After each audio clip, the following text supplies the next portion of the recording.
नमस्कार मित्रों, मैं एक वीडियो के माध्यम से आपको देश के सुप्रीम कोर्ट में लिए गए फैसले के बारे में बताया था। वो फैसला था हरीश राणा का, जो कि हरीश राणा बताते चलें कि 13 साल से जिंदगी और मौत से जूझ रहे थे। न मौत उनको गले लगा रही थी, न जिंदगी वापस बुला रही थी। बीच मझधार में उनकी नैया फंसी हुई थी और परेशान थे उनके माता पिता और उनका परिवार। इस तरीके से सुप्रीम कोर्ट ने यह फैसला लिया कि चरणबद्ध तरीके से उनके मेडिकल सोर्स को हटाकर उनको इस जिंदगी और मौत के बीच के जीवन से मुक्ति दिलाकर उनको इच्छा मृत्यु दी जा सके।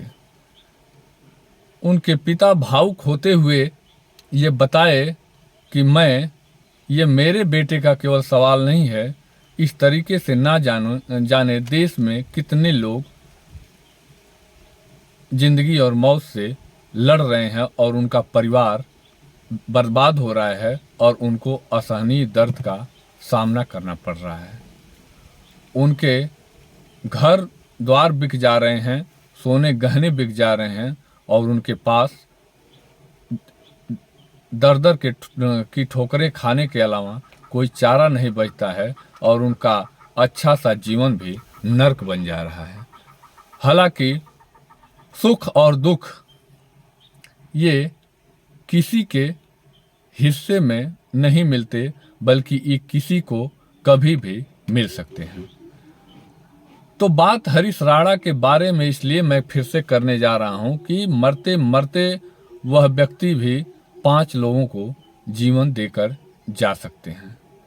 अब पूछेंगे आप कि 5 लोगों को वो कैसे जीवन दे सकते हैं जो व्यक्ति खुद 13 साल से न दुनिया को देख रहा है, न सुन रहा है, कुछ खा रहा है, न पी रहा है, न किसी से बात कर रहा है और न किसी को पहचान रहा है। वो व्यक्ति कैसे 5 लोगों को जीवन दे सकता है?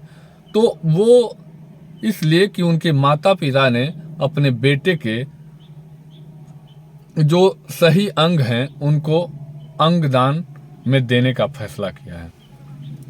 तो अंगदान में देने के बाद किडनी, लीवर, लंग्स और आंखों का कार्निया, ये 4 चीजें तो 4 लोगों को जिंदगी देंगी ही देंगी, लेकिन अगर उनका दिल स्वस्थ पाया गया तो वह भी 1 लोगों को जिंदगी दे देगा।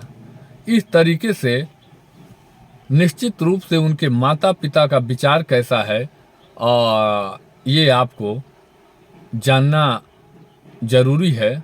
और इस तरीके से आपको खुद से अवलोकन करना है कि 13 साल संघर्ष करने के बाद भी अगर बेटा मृत्यु को प्राप्त हो रहा है तो उसके बाद भी वो 5 लोगों के जीवन देने का आधार बन रहा है। तो धन्य हो ऐसे माता पिता और धन्य हो ऐसे महापुरुष जो इस दुनिया में जन्म लिए, जो दुनिया में 13 साल संघर्ष करने के बाद 3 साल पहले सुप्रीम कोर्ट का दरवाज़ा खटखटाया और एक ऐतिहासिक फैसला सुनाते हुए ऐसा केस सुप्रीम कोर्ट में पहला केस बन गया। और आने वाले समय में या फिर इसी समय जितने लोग दुनिया में, देश में इस तरीके की बदहाली की ज़िंदगी जी रहे हैं, ज़िंदगी और मौत के बीच जी रहे हैं, वो इस